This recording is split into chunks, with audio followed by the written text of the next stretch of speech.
ਸਰਬ ਕਲਾ ਸਮਰੱਥ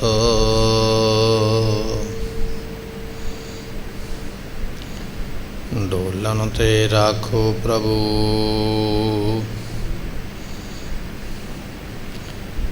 ਨਾਨਕ ਦੇ ਕਰ ਹੱਥ ਫਿਰਤ ਫਿਰਤ ਪ੍ਰਭ ਆਇਆ ਪਰਿਆ ਤੋ ਸਰਨਾਏ ਨਾਨਕ ਕੀ ਪ੍ਰਭ ਬੇਨਤੀ ਆਪਣੀ ਭਗਤੀ ਲਾਏ ਸੁਕਾਉ ਹਟਾਲ ਗੁਰ ਸੇਵੀਐ ਅਹਨਿਸ ਸਹਜ ਸੁਭਾਇ ਦਰਸ਼ਨ ਪਰਸੈ ਗੁਰੂ ਕੈ ਜਨਮ ਮਰਨ ਦੁਖ ਜਾਇ ਹੋਵੈ ਸਿਫਤ ਖਸਮ ਦੀ ਨੂਰ ਅਰਸੋਂ ਕੁਰਸੋਂ ਚਟੀਐ ਤੁਧ ਡਿਠੇ ਸੱਚੇ ਪਾਤਸ਼ਾਹ ਮਾਲ ਜਨਮ ਜਨਮ ਦੀ ਕਟੀਐ ਤੁਧ ਡਿਠੇ ਸੱਚੇ ਪਾਤਸ਼ਾਹ ਮਾਲ ਜਨਮ ਜਨਮ ਦੀ ਕਟੀਐ। ਸਤਨਾਮ ਸ੍ਰੀ ਵਾਹਿਗੁਰੂ ਸਾਹਿਬ ਜੀਓ। ਸ਼ਲੋਕ ਮਹਲਾ ਤੀਜਾ। ਪੰਡਤ ਮੈਲ ਨਾ ਚੁਕਈ ਜੇ ਵੇਦ ਪੜੈ ਜੁਗ ਚਾਰ ਤ੍ਰੈ ਗੁਣ ਮਾਇਆ ਮੂਲ ਹੈ ਵਿੱਚ ਹਉਮੈ ਨਾਮ ਵਿਸਾਰ ਪੰਡਤ ਭੁਲੈ ਦੂਜੇ ਲਾਗੈ ਮਾਇਆ ਕੈ ਵਪਾਰ ਅੰਤਰ ਤ੍ਰਿਸ਼ਨਾ ਭੁਖ ਹੈ ਮੂਰਖ ਭੁਖਿਆ ਮੋਹਿ ਗਵਾਰ ਸਤਿਗੁਰ ਸੇਵਿਆ ਸੁਖ ਪਾਇਆ ਸੱਚੇ ਸ਼ਬਦ ਵਿਚਾਰ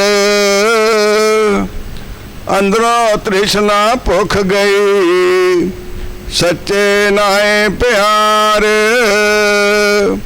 ਨਾਨਕ ਨਾਮ ਰਤੇ ਸਹਿਜੇ ਰਜੇ ਜਿਨਾ ਹਰ ਰਖਿਆ ਔਰ ਤਾਰ ਪੰਡਤ ਮੈਲ ਨਾ ਚੁਕਈ ਜੇ ਵੇਦ ਪੜੈ ਜੁਗ ਚਾਰ। ਵਾਹਿਗੁਰੂ ਜੀ ਕਾ ਖਾਲਸਾ ਵਾਹਿਗੁਰੂ ਜੀ ਕੀ ਫਤਿਹ। ਸਾਹਿਬ ਸਤਿਗੁਰੂ ਧੰਨ ਧੰਨ ਗੁਰੂ ਗ੍ਰੰਥ ਸਾਹਿਬ ਜੀਆਂ ਨੇ ਪਾਵਨ ਪਵਿੱਤਰ ਹਜ਼ੂਰੀ ਅੰਦਰ ਆਪ ਸੰਗਤਾਂ ਨੇ ਬਿਰਾਜਮਾਨ ਹੋ ਕਰਕੇ ਸਤਿਗੁਰਾਂ ਦੀ ਗੁਰਬਾਣੀ ਆਸਾ ਦੀ ਵਾਰ ਸਾਹਿਬ ਗੁਰੂ ਨਾਨਕ ਦੇਵ ਮਹਾਰਾਜ ਜੀਆਂ ਨੇ ਜੋ ਸਾਨੂੰ ਪਵਿੱਤਰ ਬਾਣੀ ਬਖਸ਼ਿਸ਼ ਕੀਤੀ ਹੈ, ਜਿਸ ਬਾਣੀ ਨੂੰ ਧੰਨ ਗੁਰੂ ਅੰਗਦ ਦੇਵ ਮਹਾਰਾਜ ਜੀਆਂ ਨੇ ਸਾਨੂੰ ਬਖਸ਼ਿਸ਼ ਕੀਤਾ ਹੈ, ਇਹ ਬਾਣੀ ਸਾਹਿਬ ਗੁਰੂ ਰਾਮਦਾਸ ਮਹਾਰਾਜ ਸਾਹਿਬ ਜੀਆਂ ਦੀ ਉਚਾਰਨ ਕੀਤੀ ਹੋਈ ਕੀਰਤਨ ਦੇ ਰੂਪ ਦੇ ਵਿੱਚ ਆਪਾਂ ਸਰਵਨ ਕਰਕੇ ਲਾਹਾ ਪ੍ਰਾਪਤ ਕੀਤਾ। ਸਤਿਗੁਰਾਂ ਨੇ ਅੰਮ੍ਰਿਤ ਵੇਲੇ ਦੇ ਇਹ ਸੁਭਾਗ ਸਮੇਂ ਜਿਹੜੇ ਨੇ ਇਹ ਸਾਨੂੰ ਬਖਸ਼ਿਸ਼ ਕੀਤੇ ਨੇ। ਗੁਰੂ ਸ਼ਬਦ ਦੀ ਵਿਚਾਰ ਸਰਵਨ ਕਰਨ ਵਾਸਤੇ ਆਪਾਂ ਇਕੱਤਰਤ ਹੋਏ ਹਾਂ।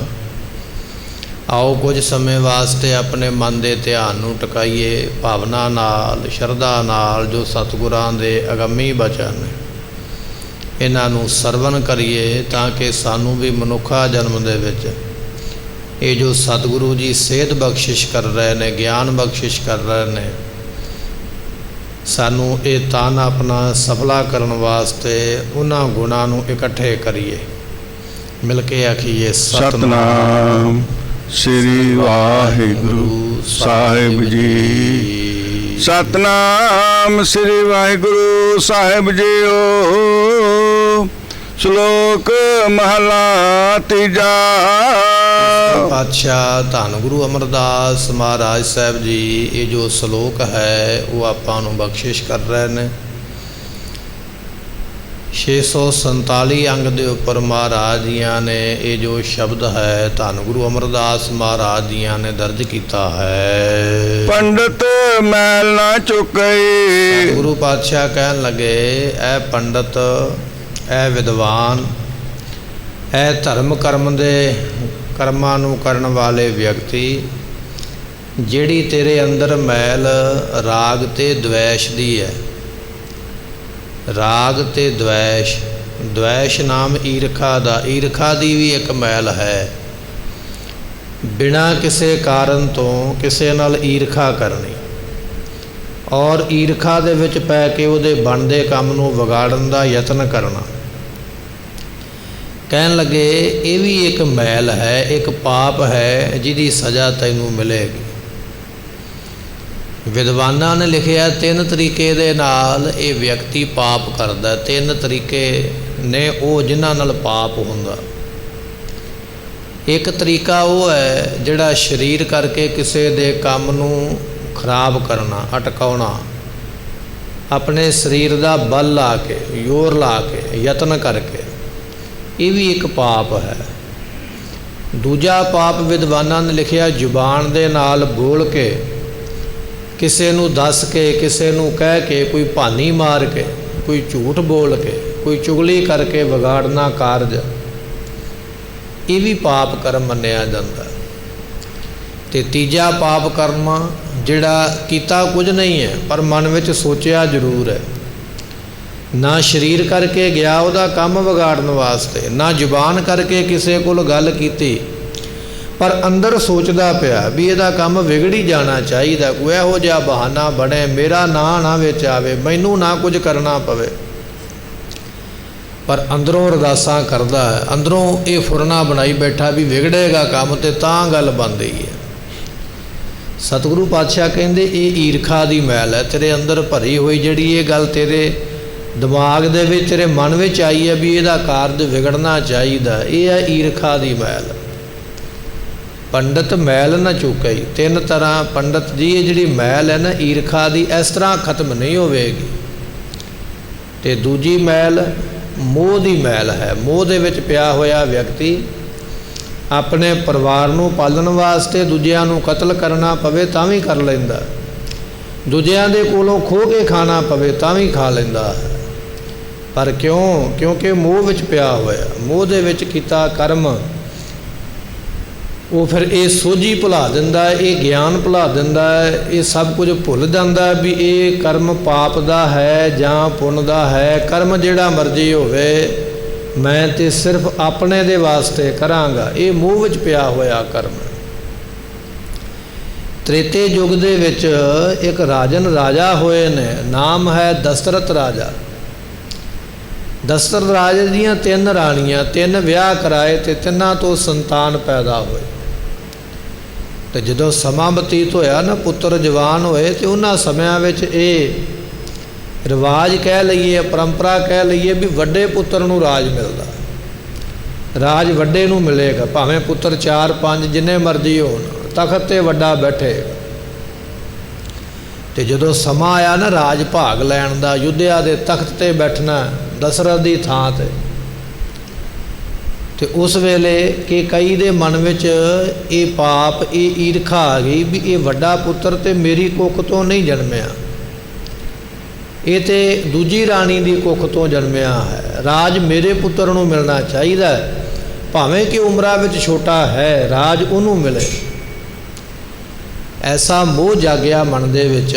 ਇਸ ਰਾਣੀ ਨੇ ਇੰਨਾ ਕਲੇਸ਼ ਪਾਇਆ, ਇੱਕ ਵੇਲੇ ਇਸ ਨੂੰ ਕਹਿਣਾ ਹੀ ਪੈ ਗਿਆ ਦਸ਼ਰਥ ਰਾਜੇ ਨੂੰ ਵੀ ਤੂੰ 2 ਬਚਨ ਮੈਨੂੰ ਦਿੱਤੇ ਸਨ। ਕੋਈ ਗੁਰਮੁਖੋ ਇਹੋ ਜਿਹਾ ਸਮਾਂ ਬਣਿਆ, ਰਾਜੇ ਦੀ ਮਦਦ ਇਸ ਰਾਣੀ ਨੇ ਕੀਤੀ, ਰਾਜੇ ਦੀ ਜਾਨ ਬਚਾਈ ਜੰਗ ਦੇ ਵਿੱਚ। ਤੇ ਰਾਜੇ ਨੇ ਖੁਸ਼ ਹੋ ਕੇ ਆਖਿਆ ਵੀ ਮੰਗ 2 ਕਿਹੜੀਆਂ ਚੀਜ਼ਾਂ ਚਾਹੀਦੀਆਂ, ਮੈਂ ਤੈਨੂੰ ਦੋਨੇ ਦੇ ਦਿੰਦਾ। ਇਸਨੇ ਸੋਚਿਆ ਵੀ ਅੱਜ ਤੇ ਮੇਰੇ ਕੋਲ ਸਾਰਾ ਕੁਝ ਹੀ ਹੈ, ਹੁਣ ਮੈਂ ਕੀ ਮੰਗਾ। ਕਹਿਣ ਲੱਗੀ ਵੀ ਇਹ 2 ਬਚਨ ਤੁਸੀਂ ਆਪਣੇ ਕੋਲ ਹੀ ਰੱਖੋ, ਜਦੋਂ ਕਿਤੇ ਜ਼ਿੰਦਗੀ ਵਿੱਚ ਲੋੜ ਪਵੇਗੀ ਨਾ ਉਦੋਂ ਮੈਂ ਇਹਨਾਂ ਬਚਨਾਂ ਨੂੰ ਮੰਗ ਲਵਾਂਗੀ।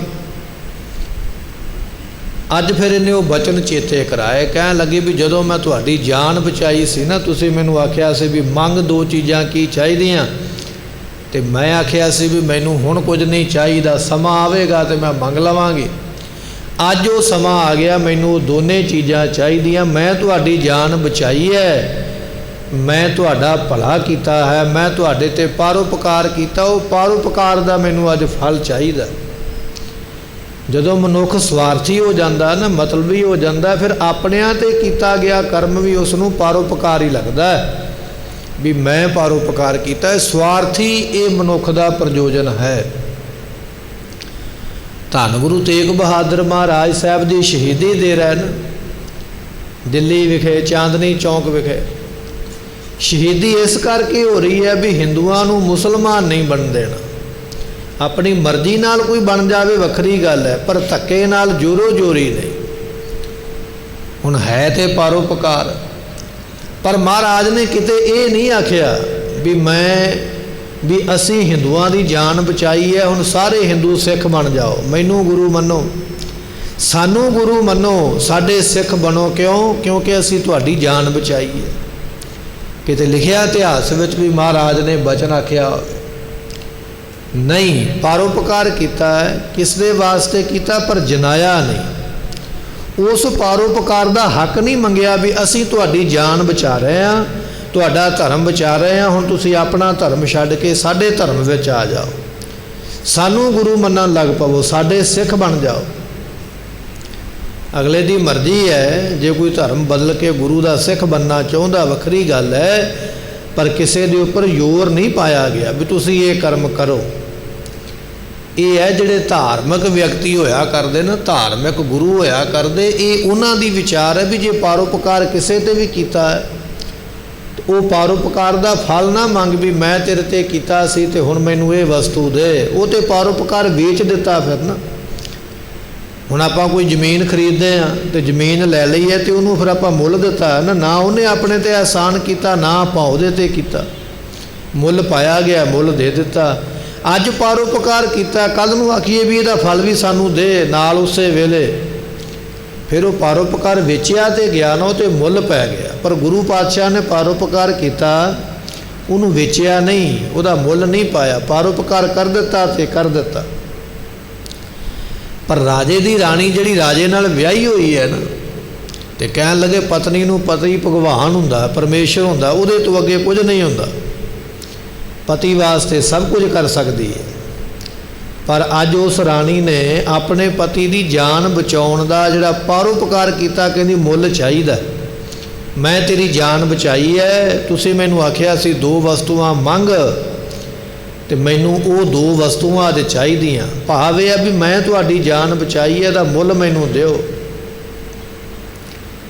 ਰਾਜਾ ਦਸ਼ਰਥ ਬੜਾ ਹੈਰਾਨ ਹੋਇਆ, ਅੱਗੇ ਤੇ ਕਦੇ ਐਸਾ ਬਚਨ ਨਹੀਂ ਹੋਇਆ।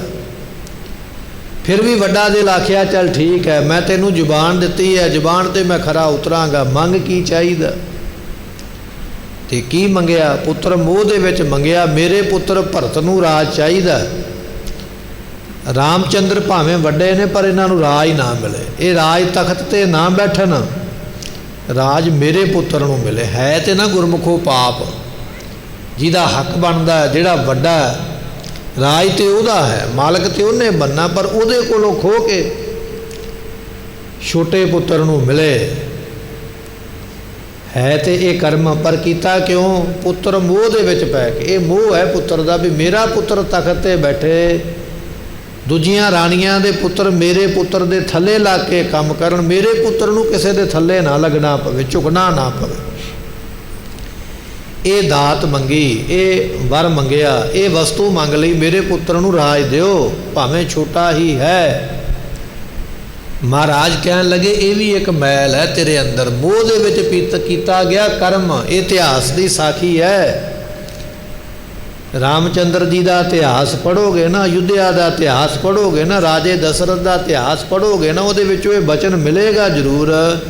ਰਾਣੀ ਨੇ ਆਖਿਆ ਵੀ ਰਾਮ ਜੀ ਨੂੰ ਨਹੀਂ ਦੇਣਾ ਤਖਤ ਰਾਜ, ਮੇਰੇ ਪੁੱਤਰ ਨੂੰ ਮਿਲਣਾ ਚਾਹੀਦਾ। ਪਰ ਕਿਉਂ ਆਖਿਆ? क्योंकि पुत्र दा मोह मन विच है ते मोह दे विच पै के ये कर्म किया। राजा मनन नूं तैयार नहीं है, पर हुण जुबान दित्ती है, मनना पवेगा। कहन लगा ठीक है तो गलत, पर मैं हुण तैनूं जुबान दे बैठा, चलो मैं भी तेरे गलत काम विच हामी भरदा। जदों कोई दिन लंघे ना तो लोकां दा झुकाव राम जी वल है, रामचंद्र जी वल भगवान ने समय दे, जां आपां कह लईए राजे दशरथ दे वड्डे पुत्र ने, अयोध्या लोकां दे जिहड़े शहर दे वसनीक ने उन्हां दा झुकाव उन्हां दे वल है। राणी ने वेखिया भी ये लोग ज़्यादा जदों रौला पाउणगे, हो सकदा राजा फिर ना किते फिर जावे। कहन लगी हुण दूजा बचन मंगण दा समा आ गया, दूजे बचन दा भी परोपकार दा भी मैनूं फल दिओ। ते राजा पुछदा दूजा बचन की है? कहन लगी रामचंद्र जी नूं 14 साल दा बनवास मिलना चाहिए। बनवास तो भाव बन नाम जंगल दा, वास नाम वासे दा, भी जंगल विच 14 साल रहन, 14 साल अयोध्या दे विच पैर ना पाउण, अपने इस शहर विच नगर विच परिवार विच ना आउण, जंगल विच दुनियादारी तो टुट के सारिਆਂ तो वखरे हो के, ना इन्हां नूं परिवार दा कोई मैंबर मिले, ना ये मिल, ना कोई शहर दा निवासी राज दा निवासी मिले कोई ना, इन्हां नूं ये जंगल विच जाण दा हुक्म दिता जावे। हुण गुरमुखो है तो ये भी पाप ही है, क्योंकि मनुख ने जे गलती की नहीं, बिना गलती तो उन्होंने सज़ा देनी पाप ही है, पुण्य तो नहीं ना। हुण रामचंद्र जियां ने इहो जिहा किहड़ा गुनाह किया, पाप किया भी बिना गुनाह तो आख्या जाए भी जाओ तुसीं हुण जंगल में जाके 14 साल बैठो। एक राज घराने का पुत्र है, राजकुमार है, राजे का पुत्र है, तखत का मालक बनने वाला, राज भाग राज घराने में पलिया वड्डा होया, सारियां सुख सहूलतां मिलियां, पर अज आखना भी सारा कुछ ही ला के दे दिओ ते तुसीं जंगल में जाके हुण पैरां में तुहाडे कंडे वजणगे, उत्थे तुसीं भुखे प्यासे रहोगे ते जाके अपना टाइम कढो। है तो ये भी धक्का ना, आपां आखदे भी कलयुग में धक्का हुंदा, किसी की फरियाद नहीं सुनी जाती। इत्थे ते त्रेते युग दे विच समय के अवतारां नाल लोकां ने ये कुछ कर छड्डिया। रामचंद्र जियां नूं अवतार मन्निया जाता है, समय का त्रेते युग का भी वो अवतार ने, भावें कोई भी गल है, पर बिना गलती तो बिना किसी कारण तो 14 साल जंगल में रहना, ये भी बचन मैनू दे दे। हुण राजा दशरथ जानदा इस गल नूं भी है तो दोवें गल्लां ही नहीं करन वालियां, पुत्र का हक बनता उहदे कोलों खोया गया, हुण कोई गलती नहीं है, जंगल में जाना पवेगा, पर बचन दिता। कदे मन करता भी मैं ना कर देवां भी नहीं, ये नहीं हो सकता। भगवान राम जियां नूं पता लगा, अपने पिता नूं समझाया, कहन लगे पिता जी नहीं, जिहड़ा बचन दिता नूं पालना जरूर है, तुसीं अपने बचन तो पिछे ना हटो, असीं जंगल में जाण नूं तैयार हाँ। दुनिया ये ना कहे कि भगवान राम जियां दे पिता जी मुकर गए अपने बचन तो, ये ना कोई कहे, असीं जाण नूं तैयार हाँ, चले गए।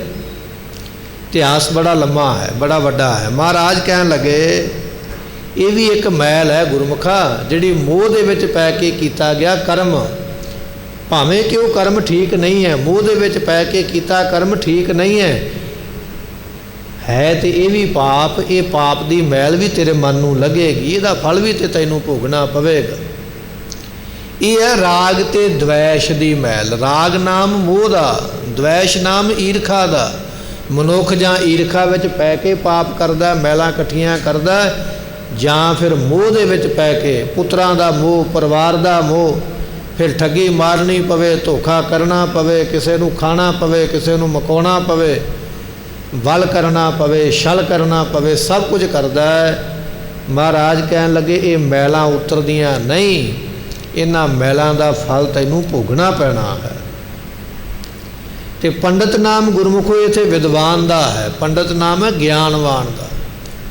ग्रंथ ते पढ़ लै, कोई ईसाई धर्म दे पढ़दा है, कोई मुसलमान धर्म दे पढ़दा है, कोई हिंदू धर्म दे पढ़दा पिया, कोई सिख धर्म दे पढ़दा पिया। ग्रंथ ते पढ़े, ग्रंथां नूं पढ़ पढ़ के ज्ञान ते इकट्ठा किया, पर ज्ञान इकट्ठा करके की किया, किसी नाल ईर्खा की, किसी दे मोह विच पै के ते पाप कर्म किए। महाराज कहन लगे पंडित मैल न चुकई। इत्थे पंडित ये नहीं समझ लेना भी वो धोती वाला जां बोधी वाला पंडित जिहड़ा मंदिर विच बैठा, नहीं, ये साडे ते भी बचन लागू हुंदे ने। ਸਾਡੇ ਉੱਪਰ ਵੀ ਇਹ ਬਚਨ ਮਹਾਰਾਜ ਦੇ ਨੇ, ਸਾਨੂੰ ਵੀ ਇਹ ਬਚਨ ਮੰਨਣੇ ਪੈਣਗੇ ਵੀ ਇਹ ਸਾਨੂੰ ਵੀ ਮਹਾਰਾਜ ਸੰਬੋਧਨ ਕਰ ਰਿਹਾ। ਕਹਿਣ ਲੱਗੇ ਇਹ ਮੈਲਾਂ ਚੁੱਕਦੀਆਂ ਨਹੀਂ, ਨਾ ਮੋਹ ਦੀ ਮੈਲ ਤੇ ਨਾ ਈਰਖਾ ਦੀ ਮੈਲ। ਫਿਰ ਬਖਸ਼ਿਸ਼ ਕਰਦੇ ਹਨ। ਪੰਡਤ ਮੈਲ ਨਾ ਚੁੱਕੇ। ਕਹਿਣ ਲੱਗੇ ਭਾਈ ਇਹ ਪਾਪਾਂ ਦੀ ਮੈਲ ਵੀ ਦੂਰ ਨਹੀਂ ਜੇ ਹੁੰਦੀ। ਪਾਪ ਕਰਨਾ ਤੇ ਬੜਾ ਸੌਖਾ। ਸਾਡੇ ਹੱਥ ਵਿੱਚ ਭਾਂਡਾ ਭਰਿਆ ਨਾ ਕਿਸੇ ਵਸਤੂ ਦਾ, ਉਹ ਭਾਂਡਾ ਧਰਤੀ ਤੇ ਡੋਲ ਦਿਓ, ਡੋਲਣਾ ਬੜਾ ਸੌਖਾ, ਉਹਨੂੰ ਉਲਟਾ ਕਰਨਾ ਡੁੱਲ ਜਾਏਗਾ। ਮੰਨ ਲਓ ਕੌਲੀ ਵਿੱਚ ਦਾਲ ਪਾਈ ਹੈ, ਦਾਲ ਨੂੰ ਡੁੱਲਣਾ ਧਰਤੀ ਤੇ, ਕੌਲੀ ਟੇਢੀ ਕੀਤੀ ਤੇ ਡੁੱਲ ਜਾਏਗੀ। ਪਰ ਉਹ ਡੁੱਲੀ ਹੋਈ ਵਸਤੂ ਨੂੰ ਇਕੱਠਾ ਕਰਨਾ ਕਿੰਨਾ ਔਖਾ। ਇਹ ਇਕੱਠਾ ਕਰਨ ਵਾਲਾ ਜਾਣਦਾ ਵੀ ਕਿਵੇਂ ਦਾਣਾ ਦਾਣਾ ਇਕੱਠਾ ਕਰਨਾ, ਫਿਰ ਕਿਵੇਂ ਪੋਚਾ ਲਾ ਕੇ ਉਹਨੂੰ ਸਾਫ਼ ਕਰਨਾ, ਕਿੰਨੀ ਮਿਹਨਤ ਪਵੇਗੀ। ਕਰਮ ਕਰਨਾ ਤੇ ਸੌਖਾ ਹੈ, ਪਰ ਕਰਮ ਕਰਕੇ ਭੋਗਣਾ ਬਹੁਤ ਔਖਾ। ਨਿੱਕੀ ਜਿਹੀ ਉਦਾਹਰਣ ਹੈ, ਅਸੀਂ ਘਰਾਂ ਵਿੱਚ ਇਹ ਵਰਤਦੇ ਹਾਂ। ਚੀਜ਼ ਡੁੱਲਣ ਲੱਗਿਆ 1 ਮਿੰਟ ਨਹੀਂ ਲੱਗਾ, ਕੌਲੀ ਵਿੱਚੋਂ ਡਿੱਗਣ ਲੱਗਿਆ, ਗਿਰਨ ਲੱਗਿਆ, ਵਸਤੂ ਨੇ ਮਿੰਟ ਵੀ ਨਹੀਂ ਲਾਇਆ, ਕੁਝ ਸਕਿੰਟਾਂ ਵਿੱਚ ਉਹ ਵਸਤੂ ਥੱਲੇ ਧਰਤੀ ਤੇ ਚਲੇ ਗਈ।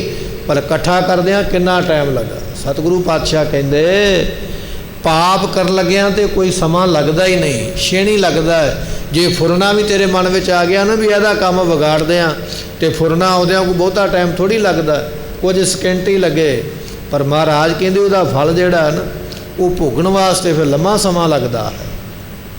ਸਤਿਗੁਰੂ ਬਖਸ਼ਿਸ਼ ਕਰਦੇ ਕਹਿਣ ਲੱਗੇ ਪੰਡਤ ਮੈਲ ਨਾ ਚੁੱਕੇ। ਇਹ ਪੰਡਤ ਗਿਆਨਵਾਨ ਵਿਦਵਾਨ, ਗ੍ਰੰਥਾਂ ਨੂੰ ਪੜ੍ਹਨ ਵਾਲਿਆ, ਵੇਦ ਸ਼ਾਸਤਰਾਂ ਨੂੰ ਪੜ੍ਹਨ ਵਾਲਿਆ, ਵੇਦ ਕੁਰਾਨ ਨੂੰ ਪੜ੍ਹਨ ਵਾਲਿਆ, ਪੁਰਾਣ ਨੂੰ ਪੜ੍ਹਨ ਵਾਲਿਆ, ਇਹ ਪਾਪ ਦੀ ਮੈਲ ਵੀ ਇਸ ਤਰ੍ਹਾਂ ਖਤਮ ਨਹੀਂ ਹੋਣੀ। ਤੂੰ ਆਖੇ ਵੀ ਬਿਨਾਂ ਗੱਲ ਤੋਂ। ਹੁਣ ਅਸੀਂ ਗਲ ਵਿੱਚ ਕੱਪੜਾ ਪਾਇਆ, ਕੱਪੜਾ ਸਾਡੇ ਗਲ ਵਿੱਚ ਧੋਤਾ ਹੈ, ਕੱਪੜੇ ਨੂੰ ਮੈਲ ਲਾਉਣਾ ਕੋਈ ਔਖਾ ਨਹੀਂ। ਮਾੜਾ ਜਿਹਾ ਮਿੱਟੀ ਨੂੰ ਉਂਗਲ ਲਾਓ ਤੇ ਕੱਪੜੇ ਨੂੰ ਲਾ ਲਓ, ਮੈਲਾ ਹੋ ਜਾਏਗਾ। ਕਾਲਖ ਨੂੰ ਉਂਗਲ ਲਾ ਕੇ ਕੱਪੜੇ ਨੂੰ ਲਾਓ, ਕੱਪੜਾ ਮੈਲਾ ਹੋਵੇਗਾ। ਪਰ ਕਾਲਖ ਉਤਾਰਨੀ ਕਿਵੇਂ ਹੈ, ਮੈਲ ਉਤਾਰਨੀ ਕਿਵੇਂ, ਉਹਦੇ ਵਾਸਤੇ ਕਿੰਨਾ ਸਮਾਂ ਲੱਗੇਗਾ, ਉਹਦੇ ਵਾਸਤੇ ਕੀ ਕੀ ਚਾਹੀਦਾ। ਲਾਉਣਾ ਤੇ ਬੜਾ ਸੌਖਾ ਹੈ, ਪਰ ਉਸ ਨੂੰ ਹਟਾਉਣਾ ਬੜਾ ਔਖਾ ਹੈ। ਸਤਿਗੁਰੂ ਪਾਤਸ਼ਾਹ ਕਹਿਣ ਲੱਗੇ ਮੈਲਾਂ ਐਸੀਆਂ ਨੇ ਇਕੱਠੀਆਂ ਕਰਨੀਆਂ ਤੇ ਬੜੀਆਂ ਸੌਖੀਆਂ, ਉਤਾਰਨੀਆਂ ਕਠਿਨ ਹਨ। ਜੇ ਵੇਦ ਪੜ੍ਹੈ ਜੁਗ 4। ਦੇਖੋ 4 ਯੁੱਗ ਤੇ ਆਪਾਂ ਵੇਦ ਨਹੀਂ ਨਾ ਪੜ੍ਹ ਸਕਦੇ, ਕਿਉਂਕਿ ਸਾਡੀ ਉਮਰਾਂ ਨਹੀਂ ਨਾ 4 ਯੁੱਗਾਂ ਦੀ। ਸਾਡੀ ਉਮਰਾਂ 50-100 ਸਾਲ ਤੱਕ ਹੀ ਹੈ। ਇੱਥੇ ਯੁੱਗ 4 ਤੋਂ ਭਾਵ ਇਹ ਹੈ ਵੀ 4 ਯੁੱਗਾਂ ਵਿੱਚ 4 ਵੇਦ ਮੰਨੇ ਗਏ ਨੇ। ਯਜੁਰਵੇਦ, ਅਥਰਵਣ ਵੇਦ, ਸਾਮ ਵੇਦ, ਰਿਗ ਵੇਦ, ਇਹਨਾਂ ਦੇ ਨਾਮ ਨੇ। ਕਹਿਣ ਲੱਗੇ 4 ਯੁੱਗਾਂ ਵਿੱਚ ਜਿਹੜੇ 4 ਵੇਦ ਹੋਏ ਨਾ ਗਿਆਨ ਦੇਣ ਵਾਸਤੇ, ਇਹਨਾਂ 4 ਵੇਦਾਂ ਨੂੰ ਬੈਠ ਕੇ ਪੜ੍ਹ ਲਾ, ਸ਼ੁਰੂ ਤੋਂ ਲੈ ਕੇ ਅਖੀਰ ਤੱਕ ਕੀ ਲਿਖਿਆ। ਪਰ ਇਕੱਲੇ ਪੜ੍ਹਿਆਂ ਗੱਲ ਨਹੀਂ ਉਹ ਬਣਨੀ, ਪੜ੍ਹਿਆਂ ਨਹੀਂ ਗੱਲ ਬਣਨੀ, ਕਰਮ ਕਰਨਾ ਪਵੇਗਾ। ਕਿਤਾਬ ਦੇ ਵਿੱਚ ਇਹ ਗੱਲ ਲਿਖੀ ਹੋਈ ਹੈ ਵੀ ਸਬਜ਼ੀ ਕਿਵੇਂ ਬਣਾਉਣੀ ਹੈ। ਹੁਣ ਕਿਤਾਬ ਪੜ੍ਹਨ ਵਾਲਾ ਪੜ੍ਹੀ ਜਾ ਰਿਹਾ ਕਿ ਸਬਜ਼ੀ ਲਿਆਉਣੀ ਹੈ, ਲੂਣ ਮਿਰਚ ਮਸਾਲਾ ਲਿਆਉਣਾ, ਚੁੱਲ੍ਹਾ ਬਾਲਣਾ, ਪਤੀਲਾ ਲਿਆਉਣਾ, ਤੜਕਾ ਲਾਉਣਾ। ਕਿਤਾਬ ਤੇ ਪੜ੍ਹ ਲਈ ਹੈ, ਪਰ ਕੇਵਲ ਪੜ੍ਹੀ ਹੈ, ਨਾ ਚੁੱਲ੍ਹਾ ਬਾਲਿਆ, ਨਾ ਵਸਤੂ ਲਿਆਂਦੀ, ਨਾ ਤੜਕਾ ਲਾਇਆ, ਨਾ ਸਬਜ਼ੀ ਚੀਰੀ, ਕੀਤਾ ਕੁਝ ਨਹੀਂ। ਕੇਵਲ ਕਿਤਾਬ ਪੜ੍ਹਿਆਂ ਤੇ ਸਬਜ਼ੀ ਨਹੀਂ ਨਾ ਬਣੇਗੀ। ਜਿੰਨੇ ਮਰਜ਼ੀ ਕਿਤਾਬ ਬਹਿ ਕੇ ਪੜ੍ਹੀ ਜਾਓ, ਸਬਜ਼ੀ ਕਿਵੇਂ ਬਣਦੀ ਹੈ, ਰੋਟੀ ਕਿਵੇਂ ਬਣਦੀ ਹੈ, ਫਲਾਣੀ ਚੀਜ਼ ਕਿਵੇਂ ਬਣਦੀ ਹੈ, ਪੜ੍ਹਿਆਂ ਗੱਲ ਨਹੀਂ ਬਣਨੀ। ਜੋ ਲਿਖਿਆ ਹੈ ਉਹ ਕਰਨਾ ਪਵੇਗਾ। ਸਬਜ਼ੀ ਵੀ ਲਿਆਉਣੀ ਪਵੇਗੀ, ਮਿਰਚ ਮਸਾਲੇ ਲਿਆਉਣੇ ਪੈਣਗੇ, ਅੱਗ ਬਾਲਣੀ ਪਵੇਗੀ, ਸਾਰਾ ਕੁਝ ਕਰਨਾ ਪਵੇਗਾ, ਫਿਰ ਸਬਜ਼ੀ ਤਿਆਰ ਹੁੰਦੀ ਹੈ। ਬੜੀ ਸੌਖੀ ਉਦਾਹਰਨ ਹੈ ਜੋ ਸਾਡੇ ਘਰਾਂ ਵਿੱਚ ਰੋਜ਼ ਆਮ ਹੁੰਦਾ ਹੈ। ਪਰ ਜੇ ਆਪਾਂ ਇਕੱਲੀ ਆਖੀਏ ਵੀ ਮੈਂ ਕਿਤਾਬ ਪੜ੍ਹੀ ਜਾਵਾਂ ਤੇ ਕਰਾਂ ਕੁਝ ਨਾ ਕੀਤਿਆਂ, ਫਿਰ ਜਿੰਨਾ ਚਿਰ ਕਰਦਾ ਨਹੀਂ ਉਹਨਾਂ ਚਿਰ ਸਬਜ਼ੀ ਤੇ ਮੂੰਹ 'ਚ ਨਹੀਂ ਪਵੇਗੀ। ਗੱਲਾਂ ਦੇ ਪੁਲਾਓ ਜਿੰਨੇ ਮਰਜ਼ੀ ਬਣਾਈ ਜਾਓ, ਬਣਦੇ ਰਹਿਣਗੇ। ਸਤਿਗੁਰੂ ਪਾਤਸ਼ਾਹ ਕਹਿੰਦੇ ਇਸੇ ਤਰ੍ਹਾਂ ਗ੍ਰੰਥ ਪੜ੍ਹ ਲੈ, ਵੇਦ ਸ਼ਾਸਤਰ ਸਿਮਰਤੀਆਂ ਪੜ੍ਹੀ ਜ਼ਰੂਰ ਜਾ ਰਿਹਾ, ਕਿਤਾਬ ਪੜ੍ਹਦਾ ਤੇ ਪਿਆ ਹੈ, ਪਰ ਉਹਦੇ ਤੇ ਅਮਲ ਕੋਈ ਨਹੀਂ ਕਰਦਾ, ਕੰਮ ਕਰਦਾ ਨਹੀਂ ਪਿਆ। ਤੇ ਫਿਰ ਉਹ ਸਬਜ਼ੀ ਵਾਲੀ ਹਾਲਤ ਹੋ ਗਈ ਨਾ ਵੀ ਕਿਤਾਬ ਪੜ੍ਹ ਜ਼ਰੂਰ ਲਈ ਹੈ, ਪਰ ਚੁੱਲ੍ਹਾ ਨਹੀਂ ਬਾਲਿਆ, ਪਤੀਲਾ ਕੋਲ ਨਹੀਂ ਹੈ, ਸਬਜ਼ਾ ਕਿੱਥੋਂ ਬਣਾਏਗਾ। ਗ੍ਰੰਥ ਪੜ੍ਹਿਆ ਜ਼ਰੂਰ ਹੈ, ਕਰਮ ਕੀਤਾ ਨਹੀਂ, ਚੱਲਿਆ ਨਹੀਂ, ਅਮਲ ਕੋਈ ਨਹੀਂ ਹੋਇਆ। ਮਹਾਰਾਜ ਕਹਿਣ ਲੱਗੇ 4 ਯੁੱਗਾਂ ਦੇ 4 ਵੇਦ ਪੜ੍ਹ ਲੈ, ਪਰ ਜੇ ਕਮਾਈ ਨਾ ਹੋਈ ਤੇਰੇ ਕੋਲੋਂ ਤੇ ਫਿਰ ਇਹ ਮੈਲ ਨਹੀਂ ਹੋ ਚੁੱਕਦੀ, ਮੈਲ ਦੂਰ ਨਹੀਂ ਹੁੰਦੀ, ਇਹ ਮੈਲ ਲੱਗੀ ਰਹਿੰਦੀ ਹੈ। ਤੈ ਗੁਣ ਮਾਇਆ ਮੂਲ ਹੈ, ਵਿੱਚ ਹਉਮੈ ਨਾਮ ਵਿਸਾਰ। ਪਾਤਸ਼ਾਹ ਕਹਿਣ ਲੱਗੇ ਇਹ ਤ੍ਰੈਗੁਣ ਆਤਮਿਕ ਜਿਹੜੀ ਮਾਇਆ ਹੈ ਨਾ, ਇਹ ਸਾਰੀਆਂ ਗੱਲਾਂ ਦਾ ਮੁੱਢ ਮਾਇਆ ਹੀ ਹੈ। ਮਾਇਆ ਤੋਂ ਸਭ ਕੁਝ ਹੋਇਆ। ਸੰਸਾਰ ਮਾਇਆ ਤੋਂ ਬਣਿਆ, ਪਰਿਵਾਰ ਮਾਇਆ ਤੋਂ ਬਣਿਆ, ਪਦਾਰਥ ਮਾਇਆ ਤੋਂ ਬਣੇ, ਰਜੋ ਗੁਣ ਤਮੋ ਗੁਣ ਸਤੋ ਗੁਣ ਸਭ ਮਾਇਆ ਤੋਂ ਹੋਏ। ਇਸ ਮਾਇਆ ਵਿੱਚ ਜੀਵ ਲੱਗਾ ਹੋਇਆ ਹੈ। ਵਿੱਚ ਹਉਮੈ ਨਾਮ ਵਿਸਾਰ, ਹਉਮੈ ਵਿੱਚ ਇੰਨਾ ਹੰਕਾਰ ਹੈ। ਕਹਿਣ ਲੱਗਾ ਕਿਹੜਾ ਰੱਬ, ਕਿਹੜਾ ਨਾਮ, ਮੇਰੀ ਤੇ ਹਾਲੇ ਉਮਰਾ ਜਵਾਨ ਹੈ, ਹਾਲੇ ਤੇ ਮੈਂ ਦੁਨੀਆ ਦੇ ਰੰਗ ਤਮਾਸ਼ੇ ਵੇਖਣੇ। ਜੇ ਕਿਸੇ ਨੂੰ ਆਖੀਏ ਨਾ ਵੀ ਨਾਮ ਜਪ ਲਾ, ਕਹਿਣ ਲੱਗਾ ਜਵਾਨੀ ਦੀ ਉਮਰ ਹੈ, ਹੁਣੇ ਨਾਮ ਜਪਣ ਲੱਗ ਪਾ, ਮੈਂ ਕਿਹੜਾ ਬੁੱਢਾ ਹੋ ਗਿਆ। ਗੁਰੂ ਵਾਲਾ ਬਣ ਜਾ, ਕਹਿਣ ਲੱਗਾ ਨਹੀਂ ਹਾਲੇ ਤੇ ਮੇਰੇ ਰਿਸ਼ਤੇਦਾਰਾਂ ਵਿੱਚ ਆਉਣਾ ਜਾਣਾ ਪੈਂਦਾ, ਉੱਥੇ ਪਿਆਲੀ ਖੜਕਾਉਣੀ ਪੈਂਦੀ ਹੈ, ਹੁਣੇ ਗੁਰੂ ਵਾਲਾ ਬਣ ਗਿਆ ਤੇ ਮੇਰੀ ਥਾਂ ਤੇ ਪਿਆਲੀ ਕੌਣ ਖੜਕਾਏਗਾ। ਪਰ ਇੱਕ ਦਿਨ ਸਮਾਂ ਆ ਜਾਣਾ, ਪਿਆਲੀ ਨੇ ਤੈਨੂੰ ਖੜਕਾ ਦੇਣਾ, ਪਰ ਪਿਆਲੀ ਉੱਥੇ ਦੀ ਉੱਥੇ ਰਹਿ ਜਾਣੀ ਹੈ। ਮਹਾਰਾਜ ਕਹਿਣ ਲੱਗੇ ਬਚਨ ਇਹ ਹੈ ਗੁਰਮੁਖਾ ਵੀ ਇਹ ਜਿਹੜੇ ਸੰਸਾਰੀ ਲੋਕ ਨੇ ਹਉਮੈ ਵਿੱਚ, ਮੈਂ ਹਾਲੇ ਜਵਾਨ ਹਾਂ, ਮੈਂ ਹਾਲੇ ਅਮੀਰ ਹਾਂ, ਇਹ ਹਉਮੈ ਹੈ। ਨਾਮ ਭੁਲਾਇਆ ਹੋਇਆ, ਕਿਹੜਾ ਨਾਮ, ਮੈਨੂੰ ਨਾਮ ਦੀ ਕੋਈ ਲੋੜ ਨਹੀਂ ਹੈ, ਮੈਨੂੰ ਗੁਰੂ ਦੀ ਕੋਈ ਲੋੜ ਨਹੀਂ ਹੈ, ਮੈਨੂੰ ਚੰਗਾ ਕਰਮ ਕਰਨ ਦੀ ਵੀ ਲੋੜ ਨਹੀਂ। ਹਉਮੈ ਐਸੀ ਮਨ ਵਿੱਚ ਭਰੀ ਹੈ, ਨਾਮ ਵੀ ਭੁਲਾ ਦਿੱਤਾ, ਚੰਗੇ ਕਰਮ ਕਰਨੇ ਵੀ ਭੁਲਾ ਦਿੱਤੇ, ਗੁਰੂ ਦਾ ਭੈ ਸਤਿਕਾਰ ਵੀ ਭੁਲਾ ਦਿੱਤਾ। ਐਸੀ ਹਉਮੈ ਆ ਗਈ, ਮੈਂ ਲੀਡਰ ਬਣ ਗਿਆ, ਮੰਤਰੀ ਬਣ ਗਿਆ, ਸੰਤਰੀ ਬਣ ਗਿਆ, ਮੈਂ ਮਾਲਕ ਬਣ ਗਿਆ, ਫਿਰ ਨਾ ਗੁਰੂ ਦਾ ਭੈ ਨਾ ਗੁਰੂ ਦਾ ਸਤਿਕਾਰ, ਸਭ ਕੁਝ ਦੁਨੀਆ ਭੁੱਲ ਜਾਂਦੀ ਹੈ। ਚਮੜੇ ਦੇ ਸਰੀਰ ਦੀ ਜੈ ਜੈਕਾਰ ਕਰਨ ਵਾਸਤੇ ਦਰਵਾਜ਼ੇ ਤੱਕ ਚਲੇ ਜਾਣਗੇ, ਗੁਰੂ ਘਰ ਦੇ ਵਿੱਚ ਆਇਆ ਮੱਥਾ ਟੇਕਣ ਨੂੰ ਵੀ ਕੋਈ ਤਿਆਰ ਨਹੀਂ। ਇਹ ਹੈ ਹਉਮੈ, ਇਹ ਹਉਮੈ ਛੱਡਦੀ ਨਹੀਂ ਹੈ। ਪੰਡਤ ਭੁੱਲੇ ਦੂਜਾ ਲਾਗੇ। ਸਤਿਗੁਰੂ ਪਾਤਸ਼ਾਹ ਕਹਿਣ ਲੱਗੇ ਜਿਹੜੇ ਪੰਡਤ ਨੇ ਨਾ ਉਹ ਭੁੱਲ ਕੇ ਦਵੈਤ ਵਿੱਚ ਲੱਗ ਗਏ। ਦਵੈਤ ਨਾਮ ਈਰਖਾ ਦਾ, ਕੱਲ ਆਪਾਂ ਬਚਨ ਸਰਵਣ ਕੀਤਾ ਸੀ। ਪੰਡਤ ਲੋਕਾਂ ਨੇ ਇੰਨੀ ਵਿਦਿਆ ਪੜ੍ਹ ਲਈ, ਇੰਨੇ ਗ੍ਰੰਥ ਪੜ੍ਹ ਲਏ, ਮਨ ਵਿੱਚ ਹੰਕਾਰ ਹੋ ਗਿਆ ਤੇ ਫਿਰ ਦੂਜੇ ਪੰਡਤ ਦੇ ਨਾਲ ਚਰਚਾ ਸ਼ੁਰੂ ਕੀਤੀ ਵੀ ਆ ਮੇਰੇ ਨਾਲ ਚਰਚਾ ਕਰ। ਜਿਵੇਂ ਇੱਕ ਵੱਡਾ ਸਾਨ ਬਹੁਤਾ ਖਾ ਕੇ ਬਹੁਤਾ ਬਲ ਵਾਲਾ ਹੋ ਜਾਵੇ, ਫਿਰ ਦੂਜੇ ਸਾਨਾਂ ਨਾਲ ਭਿੜਦਾ ਨਾ ਵੀ ਆਓ ਮੇਰਾ ਮੁਕਾਬਲਾ ਕਰੋ, ਕਿਹੜਾ ਮੇਰੇ ਬਰਾਬਰ, ਸਾਰਿਆਂ ਨੂੰ ਭਜਾਉਂਦਾ। ਕਹਿੰਦੇ ਵਿਦਵਾਨ ਦੀ ਹਾਲਤ ਇਹੋ ਜਿਹੀ ਹੋ ਗਈ, ਵਿਦਵਾਨ ਨੇ ਗ੍ਰੰਥ ਬਹੁਤੇ ਪੜ੍ਹ ਲਏ, ਮਨ ਵਿੱਚ ਮਾਣ ਆ ਗਿਆ ਮੇਰੇ ਵਰਗਾ ਕੋਈ ਨਹੀਂ ਹੈ, ਆਓ ਮੇਰੇ ਨਾਲ ਚਰਚਾ ਕਰੋ, ਜਿਹੜਾ ਹਾਰੇਗਾ ਉਹਦੇ ਮੈਂ ਗ੍ਰੰਥ ਖੋਹ ਲਵਾਂਗਾ। ਤੇ ਖੋਹ ਲੈ ਜਾਂਦੇ, ਪੜ੍ਹ ਗੱਡੀ ਲੱਦੀ ਹੈ, ਪੜ੍ਹ ਭਰੀਐ ਸਾਥ। ਬਚਨ ਗੁਰੂ ਨਾਨਕ ਦੇਵ ਪਾਤਸ਼ਾਹ ਦੇ ਗਵਾਹੀ ਦਿੰਦੇ ਪਏ, ਊਠਾਂ ਦੇ ਊਠ, ਗੱਡਿਆਂ ਦੇ ਗੱਡੇ, ਦੁਨੀਆ ਦੇ ਗ੍ਰੰਥ ਖੋਹ ਕੇ ਭਰ ਕੇ ਆਪਣਾ ਘਰ ਭਰ ਲਿਆ। ਵੇਖੋ ਮੈਂ ਇੰਨੇ ਗ੍ਰੰਥ ਜਿੱਤ ਕੇ ਲੈ ਕੇ ਆਇਆ, ਹੰਕਾਰ ਵਧਿਆ, ਗਿਆਨ ਨਹੀਂ ਵਧਿਆ। ਮਹਾਰਾਜ ਕਹਿਣ ਲੱਗੇ ਹਉਮੈ ਵਿੱਚ ਇਸਨੇ ਨਾਮ ਨੂੰ ਉਸਾਰਿਆ ਹੋਇਆ। ਪੰਡਤ ਭੁੱਲੇ ਦੂਜੇ ਲਾਗੇ, ਦਵੈਤ ਵਿੱਚ ਲੱਗੇ, ਈਰਖਾ ਵਿੱਚ ਲੱਗੇ ਹੋਏ, ਦੂਜਿਆਂ ਨਾਲ ਝਗੜਾ ਕਰਦੇ ਪਏ।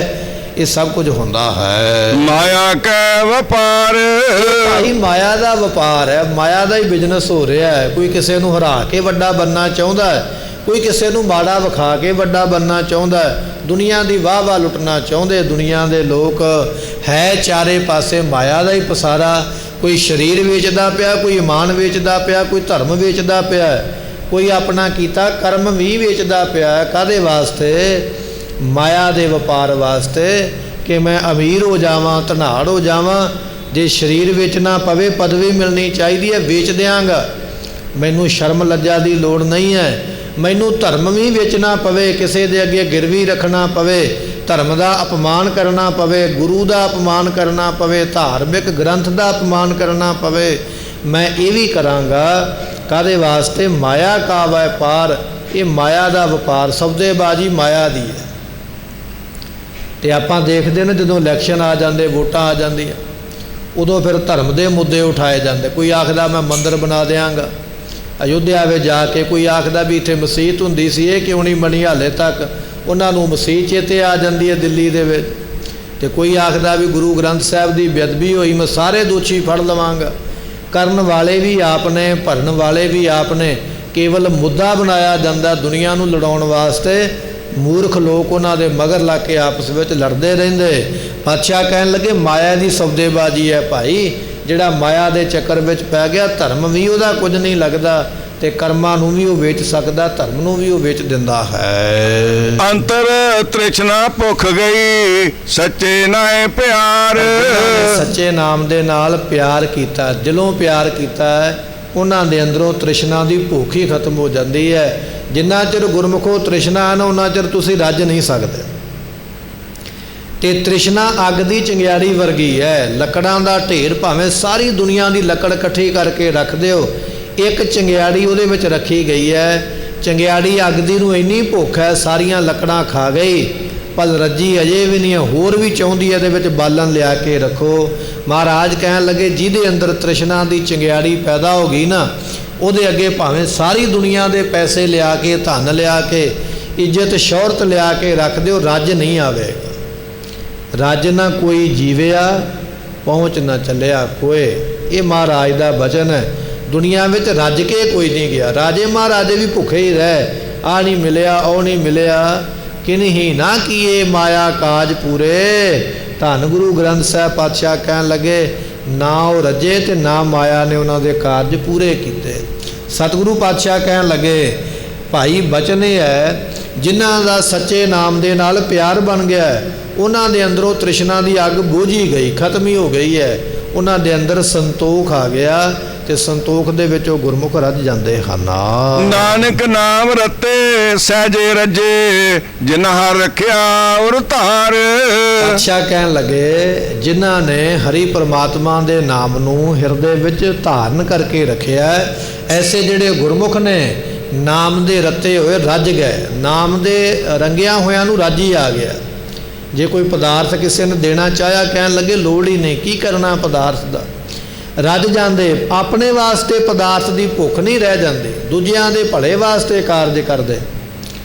ਧੰਨ ਨੇ ਭਾਈ ਮਾਹ ਸਿੰਘ। ਮਹਾਰਾਜ ਕਹਿਣ ਲੱਗੇ, ਧੰਨ ਗੁਰੂ ਗੋਬਿੰਦ ਸਿੰਘ ਪਾਤਸ਼ਾਹ ਕਹਿਣ ਲੱਗੇ, ਮਾਹ ਸਿੰਘ ਮੰਗੋ ਕੀ ਚਾਹੀਦਾ। ਪਰ ਗੁਰੂ ਕਾ ਸਿੱਖ ਰੱਜਿਆ ਹੋਇਆ ਨਾ ਨਾਮ ਜਪ ਕੇ, ਕਮਾਈ ਕਰਕੇ, ਕਹਿਣ ਲੱਗਾ ਨਹੀਂ ਮਹਾਰਾਜ, ਦੁਨੀਆ ਦਾ ਪਦਾਰਥ ਨਹੀਂ ਚਾਹੀਦਾ, ਵਸਤੂ ਤੇ ਚਾਹੀਦੀ ਕੋਈ ਨਹੀਂ। ਦੂਜਾ ਬਚਨ ਫਿਰ ਹੋਇਆ, ਕਹਿਣ ਲੱਗੇ ਮੰਗ ਲਓ।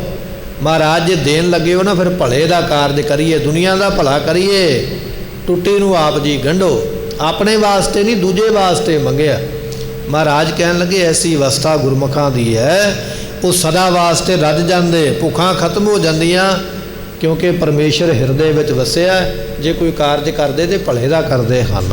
ਮਹਲਾ ਤੀਜਾ ਮਨਮੁਖ ਹਰ ਨਾਮ ਨਾ ਸੇਵਿਆ, ਦੁੱਖ ਲੱਗਾ ਬਹੁਤਾ ਏ। ਮਨਮੁਖ ਬੰਦੇ ਨੇ ਨਾਮ ਨਹੀਂ ਜਪਿਆ। ਜੇ ਕਹਿ ਲਈਏ ਨਾਮ ਜਪ ਨੀਂਦ ਆਉਂਦੀ ਹੈ, ਕੰਮ ਚੇਤੇ ਆ ਗਏ, ਮਨ ਨਹੀਂ ਟਿਕਦਾ। ਕਹਿਣ ਲੱਗੇ ਮਨਮੁਖ ਬੰਦਾ ਨਾਮ ਜਪ ਨਹੀਂ ਸਕਿਆ, ਦੁੱਖ ਲੱਗਾ ਬਹੁਤਾ ਆਏ। ਅੱਗੇ ਤੋਂ ਅੱਗੇ ਦੁੱਖ ਵਧਣਾ ਹੈ, ਘਟਣਾ ਕੋਈ ਨਹੀਂ ਹੈ। ਪਹਿਲਾਂ ਤੇ ਸੰਸਾਰੀ ਦੁੱਖ ਸਰੀਰ ਨੂੰ ਮਿਲਣਗੇ, ਤੇ ਮਹਾਰਾਜ ਕਹਿਣ ਲੱਗੇ ਜਮ ਡੰਡਾ, ਫਿਰ ਅੱਗੇ ਜਮਾਂ ਦਾ ਡੰਡਾ ਹੈ। ਗਲ ਸੰਗਲ ਪੜਿਆ, ਗਲਾਂ ਵਿੱਚ ਜਮਾਂ ਦਾ ਸੰਗਲ ਤੇ ਹੱਥ ਵਿੱਚ ਫੜਿਆ ਡੰਡਾ, ਫਿਰ ਇਹ ਦੁੱਖ ਮਿਲੇਗਾ। ਦੁੱਖ ਲੱਗਾ ਬਹੁਤਾ ਆਏ। ਇਸ ਲੋਕ ਵਿੱਚ ਵੀ ਦੁੱਖ, ਪਰਲੋਕ ਦੇ ਵਿੱਚ ਵੀ ਦੁੱਖ ਪਾਉਂਦੇ ਹਨ। ਅੰਤਰ ਗਿਆਨ ਅੰਧੇਰ ਹੈ, ਸੁਧ ਨਾ ਕਾਈ ਪਾਏ। ਐਸੇ ਮਨਮੁਖਾਂ ਦੇ ਅੰਦਰ ਅਗਿਆਨਤਾ ਦਾ ਘੁੱਪ ਹਨੇਰਾ ਹੈ। ਜਿੱਥੇ ਹਨੇਰਾ ਹੋਵੇ ਉੱਥੇ ਪਤਾ ਨਹੀਂ ਨਾ ਲੱਗਦਾ ਵੀ ਕੀ ਹੁੰਦਾ ਪਿਆ, ਸਾਡੇ ਪੈਰਾਂ ਥੱਲੇ ਕੀ ਆ ਗਿਆ, ਅਸੀਂ ਕਿਹਦੇ ਨਾਲ ਲੱਗ ਗਏ। ਮਹਾਰਾਜ ਕਹਿਣ ਲੱਗੇ, ਇਸੇ ਤਰ੍ਹਾਂ ਮਨਮੁਖ ਬੰਦਿਆਂ ਦੇ ਅੰਦਰ ਅਗਿਆਨਤਾ ਦਾ ਗੂੜਾ ਹਨੇਰਾ ਹੈ। ਉਹਨਾਂ ਨੂੰ ਖਬਰ ਹੀ ਕੋਈ ਨਹੀਂ ਅਸੀਂ ਦੁਨੀਆ ਵਿੱਚ ਲੈਣ ਕੀ ਆਏ ਹਾਂ। ਜਿਵੇਂ ਕੋਈ ਕਮਲਾ ਸ਼ਦਾਈ ਬਾਹਰ ਤੁਰਿਆ ਫਿਰ, ਇਹਨਾਂ ਨੂੰ ਪਤਾ ਹੀ ਨਹੀਂ ਵੀ ਜਾਣਾ ਕਿੱਥੇ ਆ, ਮੰਜ਼ਿਲ ਤੇ ਥੋੜ੍ਹੀ ਪਹੁੰਚੇਗਾ, ਉੱਥੇ ਘੁੰਮੀ ਜਾਏਗਾ। ਕਹਿਣ ਲੱਗੇ ਪਸ਼ੂ ਬਿਰਤੀ ਹੈ, ਉੱਥੇ ਹੀ ਘੁੰਮੀ ਜਾ ਰਿਹਾ, ਦੁਨੀਆ ਵਿੱਚ ਆ ਕੇ ਇੱਥੋਂ ਦਾ ਹੀ ਬਣ ਕੇ ਰਹਿ ਗਿਆ, ਖਬਰ ਹੀ ਕੋਈ ਨਹੀਂ ਮੈਂ ਕਾਹਦੇ ਵਾਸਤੇ ਦੁਨੀਆ ਤੇ ਆਇਆ ਹਾਂ। ਮਨ ਹੱਠ ਸਹਿਜ ਨਾ ਬੀਜਿਓ, ਭੁੱਖਾ ਕੇ ਅੱਗੇ ਖਾਏ। ਪਾਤਸ਼ਾਹ ਕਹਿਣ ਲੱਗੇ ਮਨ ਹੱਠ, ਮਨ ਦੀ ਜਿੱਦ ਕਰਕੇ ਗਿਆਨ ਦਾ ਬੀਜ ਨਹੀਂ ਬੀਜਿਆ ਜਾਂਦਾ। ਜੇ ਗਿਆਨ ਦਾ ਬੀਜ ਬੀਜਣਾ ਚਾਹਣਾ ਤੇ ਮਨ ਦੀ ਜਿੱਦ ਛੱਡਣੀ ਪਵੇਗੀ, ਕਿਉਂਕਿ ਗਿਆਨ ਤੇ ਗੁਰੂ ਦੇ ਕੋਲ ਹੈ ਨਾ, ਤੇ ਗੁਰੂ ਦੇ ਕੋਲ ਆ ਕੇ ਜਿੱਦ ਕੀਤੀ ਤੇ ਫਿਰ ਗੁਰੂ ਦਾ ਤੇ ਨਾ ਬਣਿਆ, ਫਿਰ ਆਪਣੇ ਮਨ ਦਾ ਹੀ ਬਣਿਆ। ਇੱਥੇ ਸਾਰੀ ਜਿੱਦ ਛੱਡ ਕੇ, ਹੱਠ ਛੱਡ ਕੇ, ਮੱਥਾ ਅਸੀਂ ਤਾਂ ਟੇਕਦੇ ਹਾਂ, ਸੀਸ ਤਾਂ ਝੁਕਾਉਂਦੇ ਹਾਂ। ਮਹਾਰਾਜ ਸਾਰੀਆਂ ਸਿਆਣਪਾਂ, ਆਪਣੀਆਂ ਜਿੱਦਾਂ, ਆਹ ਦੇਖੋ ਮੈਂ ਤੁਹਾਡੇ ਅੱਗੇ ਰੱਖੀਆਂ, ਸਭ ਕੁਝ ਛੱਡਿਆ, ਮੈਂ ਤੁਹਾਡੇ ਅੱਗੇ ਝੁਕਿਆ, ਹੁਣ ਮੈਨੂੰ ਆਪਣੀ ਮੱਤ ਦਿਓ। ਤੇ ਸਤਿਗੁਰੂ ਪਾਤਸ਼ਾਹ ਕਹਿਣ ਲੱਗੇ ਜੇ ਇੱਥੇ ਆ ਕੇ ਵੀ ਮਨ ਦਾ ਹੱਠ ਨਹੀਂ ਛੱਡਿਆ ਤੇ ਫਿਰ ਸਹਿਜ ਨਾ ਬੀਜਿਓ। ਗਿਆਨ ਰੂਪੀ ਬੀਜ ਤੇ ਫਿਰ ਬੀਜਿਆ ਹੀ ਨਹੀਂ। ਤੇ ਪਾਤਸ਼ਾਹ ਕਹਿਣ ਲੱਗੇ ਅੱਗੇ ਭੁੱਖਾ ਕੇ ਅੱਗੇ ਖਾਏ, ਫਿਰ ਅੱਗੇ ਕੀ ਖਾਵੇਗਾ? ਖਾਵੇਗਾ ਤੇ ਤਾਂ ਜੇ ਕੁਝ ਬੀਜੇਗਾ। ਆਪੇ ਬੀਜ ਆਪੇ ਹੀ ਖਾਓ। ਜੋ ਕੁਝ ਬੀਜਣਾ ਖਾਣਾ ਵੀ ਉਹ ਕੁਝ ਹੈ। ਤੇ ਜੇ ਬੀਜਿਆ ਹੀ ਕੋਈ ਨਹੀਂ ਤੇ ਫਿਰ ਮਿੱਟੀ ਨੂੰ ਥੋੜ੍ਹੀ ਚੱਕ ਮਾਰਨੇ। ਕੁਝ ਫਸਲ ਤਾਂ ਉੱਗੇਗੀ ਜੇ ਕੁਝ ਦਾਣਾ ਬੀਜਿਆ। ਬੀਜਿਆ ਨਹੀਂ ਤੇ ਖਾਣਾ ਕੀ ਹੈ? ਗਿਆਨ ਦਾ ਕਰਮ ਤੇ ਕੀਤਾ ਕੋਈ ਨਹੀਂ, ਪਰਲੋਕ ਦੇ ਸੁੱਖ ਕਿੱਥੋਂ ਮਿਲਦੇ ਹਨ? ਨਾਮ ਨਿਧਾਨ ਵਿਸਾਰਿਆ, ਦੂਜਾ ਲੱਗਾ ਜਾਏ। ਨਾਮ ਦਾ ਖਜ਼ਾਨਾ ਭੁਲਾ ਦਿੱਤਾ ਹੈ। ਨਾਮ ਦੇ ਖਜ਼ਾਨੇ ਨੂੰ ਛੱਡ ਕੇ ਦੂਜਾ ਲੱਗਿਆ, ਦਵੈਤ ਵਿੱਚ ਲੱਗਾ ਹੋਇਆ ਇਹ ਜੀਵ। ਪਾਤਸ਼ਾਹ ਕਹਿਣ ਲੱਗੇ ਇਸ ਤਰ੍ਹਾਂ ਇਹਦੇ ਕਰਮ ਕਰਦਾ ਹੈ। ਨਾਨਕ ਗੁਰਮੁਖ ਮਿਲੈ ਵਡਿਆਈਆਂ, ਜੇ ਆਪੇ ਮੇਲ ਮਿਲਾਏ। ਪਾਤਸ਼ਾਹ ਕਹਿਣ ਲੱਗੇ ਗੁਰਮੁਖਾਂ ਨੂੰ ਵਡਿਆਈਆਂ ਮਿਲਦੀਆਂ ਜਿਨ੍ਹਾਂ ਨੂੰ ਆਪਣੇ ਮੇਲ ਦੇ ਵਿੱਚ ਆਪ ਮਿਲਾਉਂਦਾ, ਜਿਨ੍ਹਾਂ ਨੂੰ ਆਪਣੀ ਸੰਗਤ ਵਿੱਚ ਆਪ ਲੈ ਕੇ ਆਉਂਦਾ ਹੈ। ਜਿਹੜੇ ਗੁਰੂ ਦੀ ਸੰਗਤ ਵਿੱਚ ਬੈਠ ਕੇ ਕੀਰਤਨ ਸੁਣਦੇ, ਕਥਾ ਸੁਣਦੇ, ਪਾਠ ਸੁਣਦੇ, ਗੁਰੂ ਦਾ ਬਚਨ ਸਰਵਣ ਕਰਦੇ, ਐਸੇ ਗੁਰਮੁਖਾਂ ਨੂੰ ਵਡਿਆਈਆਂ ਵੀ ਆਪ ਬਖਸ਼ਿਸ਼ ਕਰਦਾ ਹੈ। ਪੌੜੀ ਹਰ ਰਸਨਾ ਹਰ ਜਸ ਗਾਵੇ, ਖਰੀ ਸੁਹਾਵਣੀ। ਜੀਵ ਇਸਤਰੀ ਹੈ ਨਾ ਗੁਰਮੁਖੋ, ਆਪਣੀ ਜ਼ੁਬਾਨ ਦੇ ਨਾਲ ਨਾਮ ਜਪਦਿਆਂ ਹੋਇਆਂ ਉਹ ਸੁਹਾਵਣੀ ਸ਼ੋਭਨੀ ਹੋ ਰਹੀ ਹੈ, ਖਰੀ ਕਹੀਏ ਸੱਚੀ ਹੋ ਰਹੀ ਹੈ, ਜਿਸ ਜੀਵ ਇਸਤਰੀ ਨੇ ਨਾਮ ਜਪਿਆ ਹੈ। ਜੋ ਮਨ ਤਨ ਮੁਖ ਹਰ ਬੋਲੇ, ਸਾ ਹਰ ਭਾਵਨੀ। ਜੀਵ ਇਸਤਰੀ ਮਨ ਕਰਕੇ ਤਨ ਕਰਕੇ ਵਾਹਿਗੁਰੂ ਵਾਹਿਗੁਰੂ ਵਾਹਿਗੁਰੂ ਦਾ ਚਿੰਤਨ ਕਰਦੀ ਹੈ, ਸਾਹਰ ਭਾਵਨੀ ਉਹੀ ਪਰਮੇਸ਼ਰ ਨੂੰ ਭਾਉਂਦੀ ਹੈ। ਜੋ ਗੁਰਮੁਖ ਚੱਖੇ ਸਾਧ, ਸਾ ਤ੍ਰਿਪਤਾਵਣੀ।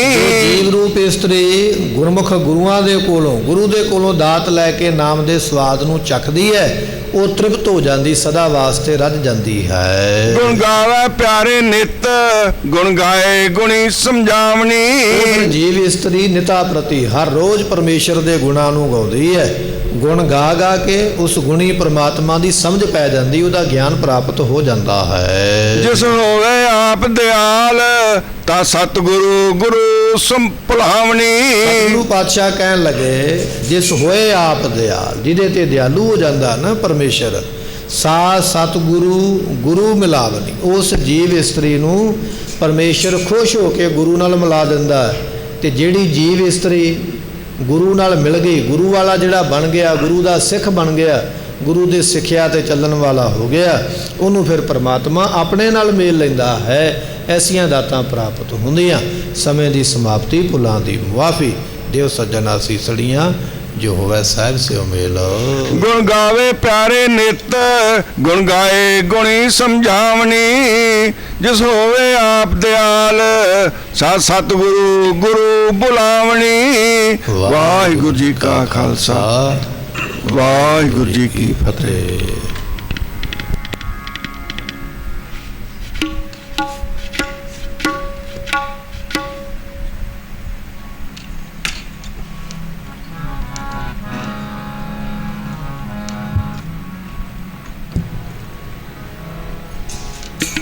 ਸਿਰੇ ਵਾਹਿਗੁਰੂ।